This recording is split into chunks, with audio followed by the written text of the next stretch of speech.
수예배 자리 가운데 함께 하시는 모든 성도님들 예수님의 이름으로 환영하고 축복합니다. 우리 날마다 말씀 따라 부르심 따라 살아가기를 소망합니다.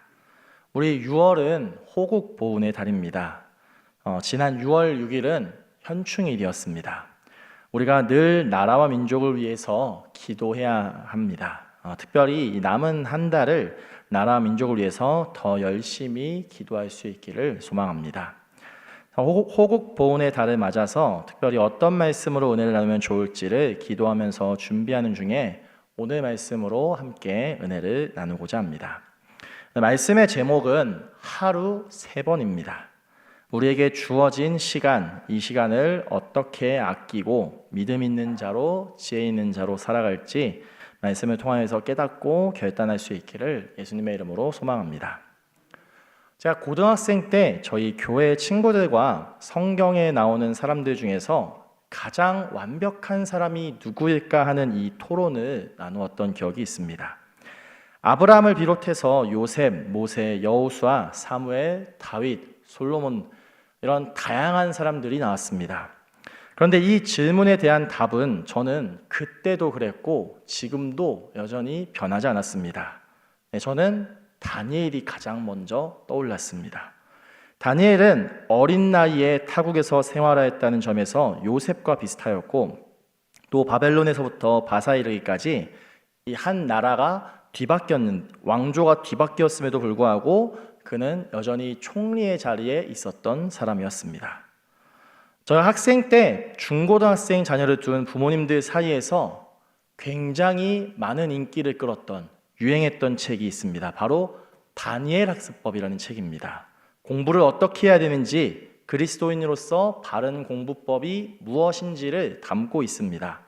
이 책의 저자인 김동환 씨는 서울대학교 종교학과를 수석으로 졸업한 이후에 유명한 기업들에서 엄청나게 좋은 조건으로 파격적인 조건으로 회사들마다 스카웃들이 왔지만 그는 10대 시절에 다니엘처럼 되겠다며 자신이 정한 뜻을 따라서 총신대학교 신학대학원에 진학하여서 2004년에 목사 안수를 받게 됩니다. 그 후에 2009년에 기독교 대안학교인 다니엘 리더스 스쿨을 설립하여서 다음 세대를 가르치고 전하는 사역을 감당하고 있습니다.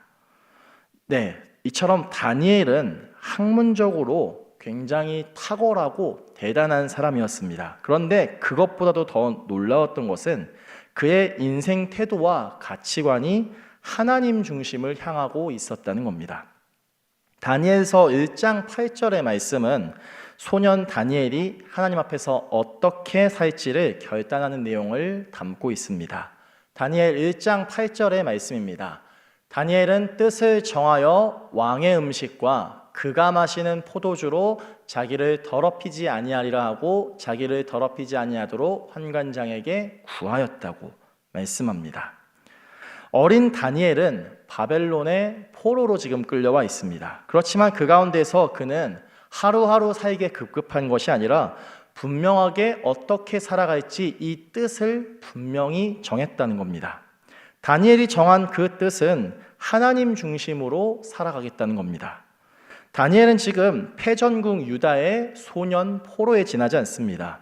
이에 비해서 바벨론은 당대의 제국 수준의 군사력과 기술력이 발전한 큰 국가였습니다. 이 패전국의 포로인 어린 다니엘이 당대 제국 바벨론 왕이 내리는 음식과 포도주를 먹지 않겠다고 선언한 것은 사실상 그의 생명을 걸고 결단한 것과 다름없는 일입니다. 자칫하면 죽을 수도 있을 일입니다. 이렇게 뜻을 정한 다니엘은 그의 생애 마지막까지 하나님의 뜻을 따라가며 하나님의 뜻을 바라보며 살아가기를 결단하였습니다.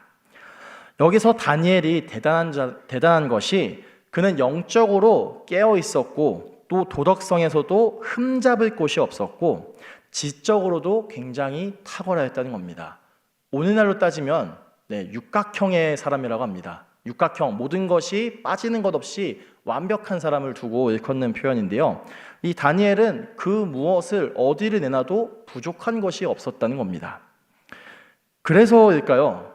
어릴 때는 이 다니엘에 관한 말씀을 들으면 어떤 마음에서 도전이 되는 것보다는 나랑은 상관없는 이야기 아닌가, 전혀 다른 세계를 사는 사람의 이야기처럼 들리곤 했습니다.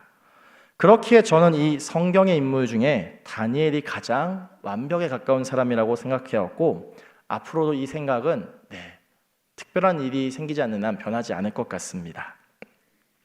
오늘 본문에서도 다니엘을 두고 이르기를 마음이 민첩한 자라고 표현하고 있습니다. 다니엘을 두고 마음이 민첩하다고 하는 이 표현은 또한 앞서서도 표현하고 있는데요. 다니엘 5장 12절에 보시면 다니엘의 마음이 민첩하였다는 그 구절이 있습니다. 왕이 벨드사살이라 이름하는 이 다니엘은 마음이 민첩하고 지식과 총명이 있어 능히 꿈을 해석하여 은밀한 말을 밝히며 의문을 풀 수 있었나이다. 이제 다니엘을 부르소서, 그리하시면 그가 그 해석을 알려드리이다 하니라고 말씀합니다. 민첩하다고 하는 이 표현은 주로 행동을 나타낼 때 쓰이는 표현입니다. 여러분들 믿기시지 않겠지만 제가 초등학생 때는 육상 단거리 대표 선수로 뛰었던 적이 있습니다. 그래서 삼척시 대표로 출전도 했고, 또 중학생 때, 고등학생 때 늘 반에서 이어달리기를 하면, 그 계주를 하면 항상 그 반 대표로 뛰었던 그런 시절이 있었습니다. 그런데 오늘 성경에서는 다니엘을 두고 마음이 민첩하다고 표현합니다. 마음이 민첩하다고 하는 이 표현은 사실 우리가 일상에서 그렇게 자주 쓰지는 않는 표현입니다. 마음이 민첩하다고 하는 이 말은 히브리어로 루하흐 야티라고 하는데 탁월한 영을 가졌다고 하는 뜻입니다. 하나님의 영이 함께한다는 것을 나타냅니다. 성령은 거룩한 영이기도 하면서 동시에 능력의 영이시기에 탁월한 영입니다. 마음이 민첩하다는 표현에서 이 민첩은 속도의 의미보다 영적인 의미에서 성령에 붙들려 있는, 성령에 민감한 상태를 뜻합니다. 언젠가 제가 성령에 관해서 말씀을 나누면서 영적인 근육을 키워야 한다고 말씀드렸던 적이 있습니다. 근육을 키우기 위해서는 훈련해야 됩니다. 단련해야 됩니다. 그래서 그 근육을 민감하게 만들어야 합니다. 성령에 붙들려서 하나님의 뜻을 발견하고 성령에 민감하여 말씀과 기도와 찬양에 있어서 민첩해집니다. 하나님의 뜻을 알게 되면 그 뜻을 따라 살아갈 힘과 능력이 생기게 되죠. 그것이 바로 지혜입니다. 다니엘은 바벨론의 왕 벨사살의 꿈을 해석하게 된 그 보상으로 바벨론의 세 번째 통치자로 세워졌습니다. 그런데 바벨론 왕 이 벨사살이 메대 후에 바사 제국이 되는 이 당시 왕 다리오에 의해서 죽게 됩니다. 이제 바벨론은 멸망하였고 유대인들은 메대의 통치 아래에 놓이게 됩니다. 다니엘은 이전 왕조 때 바벨론 시절에 중용받았던 인물이었습니다. 상식적으로는 왕조가 바뀌었으니 그 이전에 중용받은 인물들은 배척받게 됩니다. 쫓겨나게 됩니다. 그런데 이 다니엘은 왕조가 바뀌었음에도 불구하고 메대 왕 다리오의 통치 가운데서도 그는 120명의 고관보다도 위인 3명의 총리 중에 한 사람으로 임명되어서 여전히 그 총리의 역할을 감당하게 됩니다. 다니엘의 능력이 탁월하였음에는 어떤 이견의 여지는 없었습니다. 그렇지만 왕조가 바뀌었음에도 총리의 역할을 하기 위해서는 능력만으로는 그것이 가능한 건 아닙니다. 왕의 허락이 있어야지 가능한 겁니다. 왕이 그것을 동의해야 한다는 겁니다. 그리고 이 모든 상황과 환경을 여시는 하나님의 역사하심이 없이는 이것을 설명할 수 없습니다. 그러니 하나님께서 다니엘의 이 총리의 역할을 감당하는 데 있어서 역사하셨다는 것을 성경은 분명히 말씀하고 있습니다. 마음이 민첩한 다니엘이다 보니까 왕에게는 분명 인정받았을 겁니다. 그런데 다른 총리들이나 고관들로부터는 질투와 시기의 대상이 될 수 있습니다. 능력이 너무 탁월하기 때문에 되려 시기의 대상이 된 겁니다. 아니나 다를까 총리들과 고관들이 다니엘을 고발하려고 합니다. 그런데 다니엘에게서는 어떤 근거나 허물도 그들은 찾지 못합니다. 이는 다니엘이 그가 능력만 뛰어나고 선은 행하지 않고 덕을 세우지 않으면서 살았던 것이 아니라 그 탁월한 능력만큼 선을 행하고 덕을 세우는 데 있어서도 열심을 냈다는 겁니다. 다니엘이 총리의 역할을 함에 있어서 도덕적으로 탁월하고 능력적으로도 탁월하니 그에게서 잘못을 찾지 못합니다. 다니엘을 시기하는 이 총리와 고관들은 그들의 왕을 찾아갑니다. 왕을 찾아가서는 만수무강을 빌면서 자신들이 왕을 위해서, 이 나라를 위해서 새로운 법을 만들어 왔으니 이것을 만들어 줄 것을 제안하옵니다. 이 법의 내용이 무엇입니까? 지금으로부터 30일 동안, 한 달 동안 왕을 제외한 다른 어떤 신이나 사람에게 무엇인가를 구하면 사자굴에 던진다고 하는 것이 이 법의 내용이었습니다. 정확하게 다니엘을 어려움에 빠뜨리기 위해서, 다니엘을 죽게 만들기 위해서 만든 의도가 분명한 법이었습니다. 메대왕 다리오는 바벨론을 무너뜨린 승리의 기쁨과 자신 외에는 누구에게라도 구하지 못하게 하는 이 법이 그의 마음에 아주 들었습니다. 그래서 조서에 도장을 찍어서 이 법을 공포하게 됩니다. 앞으로 30일 동안 다리오 왕 이외에 어떤 신이나 누구에게라도 구하면 안 되는 법이 세워졌습니다. 이 법은 누구도 예외가 되지 않습니다. 자유하지 않습니다. 다니엘 역시 이 법이 만들어졌다는 소식을 분명히 들었고 이것이 이제 시행될 것을 그는 모르지 않았습니다. 그런데 다니엘은 이 조서에 왕의 도장이 찍힌 것을 알면서도 자신의 집에 돌아가서는 예루살렘 방향으로 창문을 열고 전에 하던 대로 하루 3번씩 무릎을 꿇고 기도하며 하나님을 향하여서 감사의 고백을 전하기를 멈추지 않았습니다. 왕 이외에 어떤 신이나 누군가에게 무엇이든지 구한다면 사자굴에 넣는다고 하는 법이 새롭게 만들어졌습니다. 사자굴에 들어간다는 것은 사실상 죽음을 의미하는 겁니다. 이렇게 생각해 볼 수도 있겠습니다. 이 기간에는 몸을 사려서 숨기거나 아니면 잠깐 기도를 쉴 수도 있었을까, 이런 생각도 해봅니다. 그렇지만 다니엘은 어떻습니까? 그는 하루 3번 기도하면서 자신의 그 기도를 쉬지 않았습니다. 다니엘의 하루 3번의 기도는 기도에 있어서 굉장히 좋은 모델입니다. 저희 교회 전교인 릴레이 기도 이름이 무엇입니까? 다하세이지 않습니까? 다하세, 다니엘처럼 하루 3번의 줄임말이죠. 이 다하세 기도 기간에 많은 분들이 기도에 있어서 열심히 동참하고 함께합니다. 다니엘의 이 하루 3번의 기도는 용기 있는 기도입니다.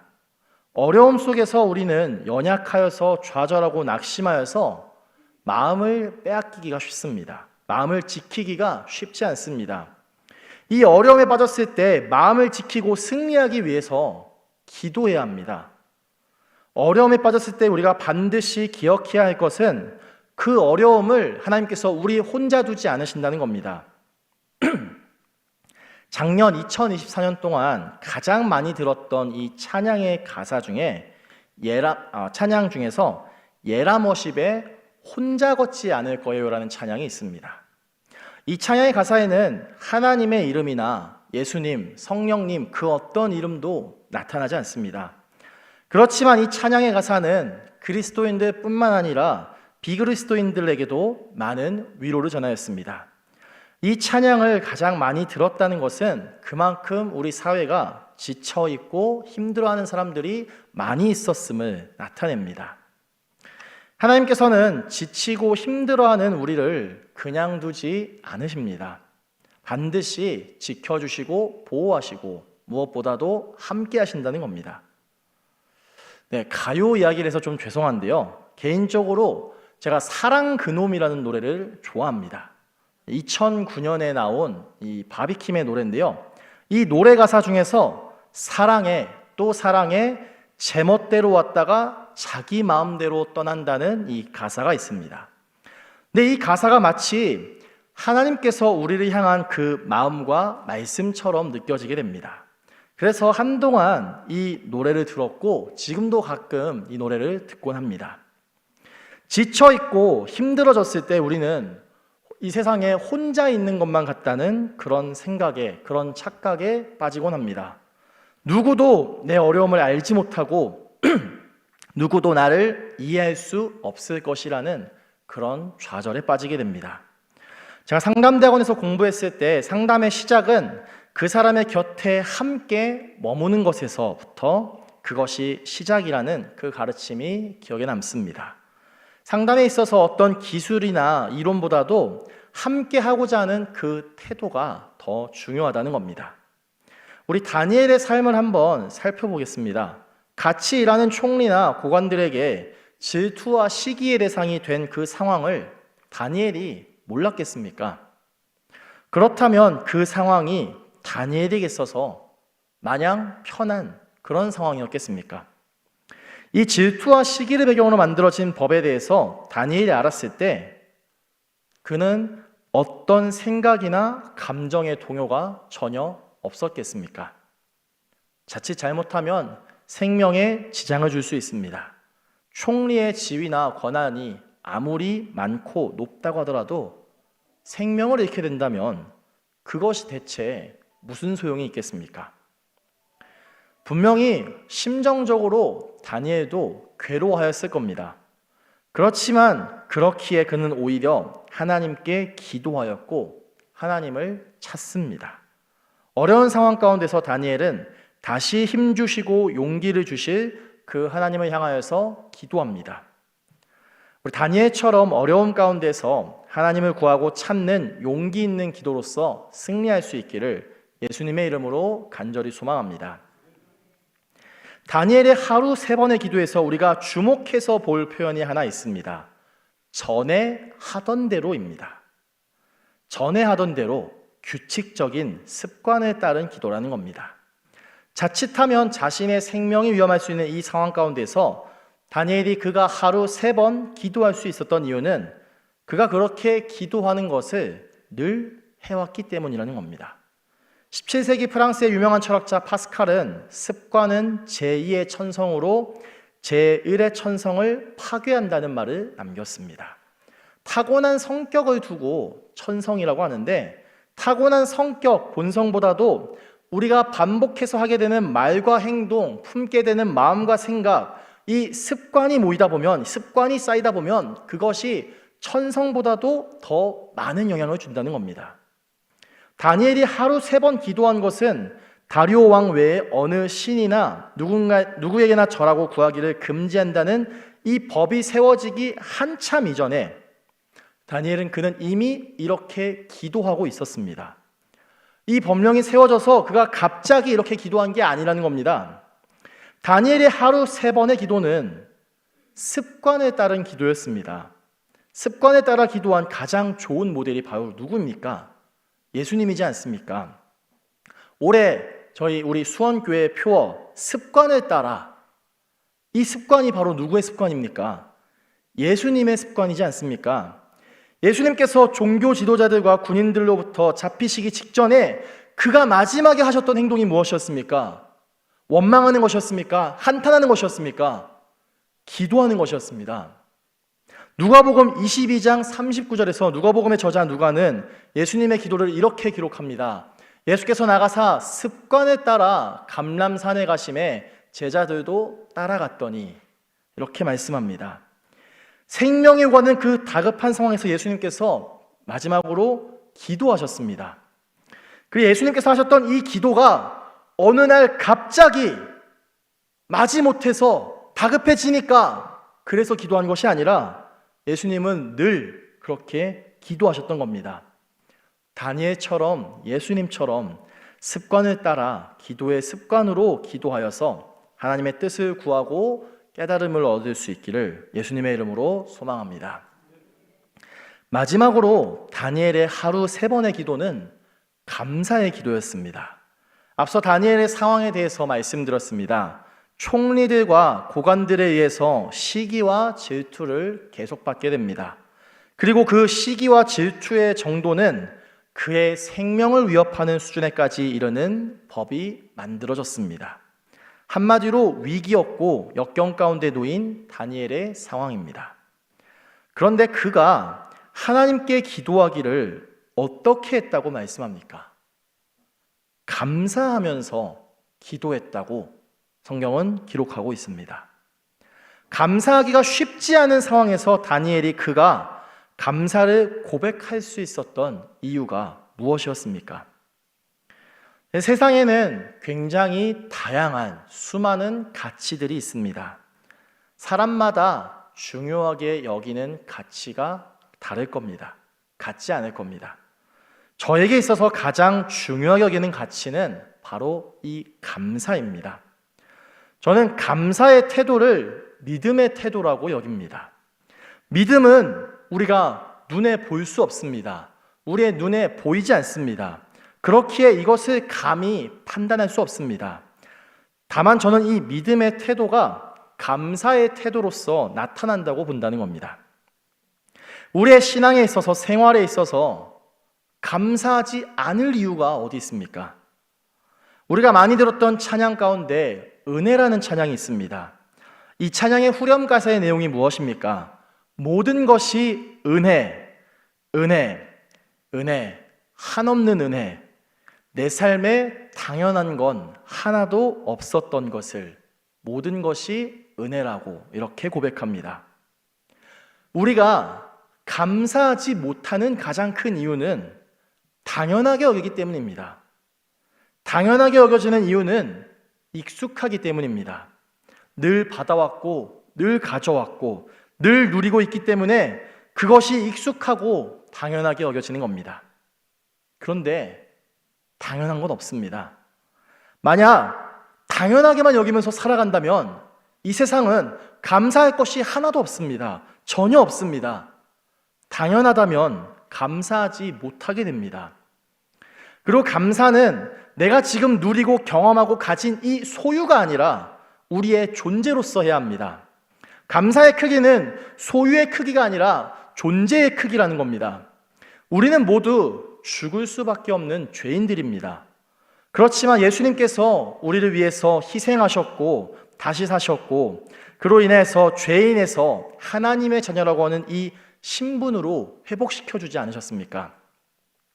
만약 예수님의 희생이나 하나님의 자녀라고 하는 이 신분을 우리가 당연하게 여긴다면 우리는 감사하지 못하게 됩니다. 우리의 존재가 하나님께 속한 자라는 이 사실을 깨달을 때 감사할 수 있습니다. 우리 함께 불렀던 찬양 중에서 무화과 나무 잎이라는 찬양이 있었습니다. 무화과 나무 잎이 마르고 포도 열매가 없으며 감람나무 열매 그치고 논밭에 식물이 없어도 우리의 양떼가 없으며 외양간 송아지 없어도 난 여호와로 즐거워하리. 난 여호와로 즐거워하리. 난 구원의 하나님을 인해 기뻐하리라.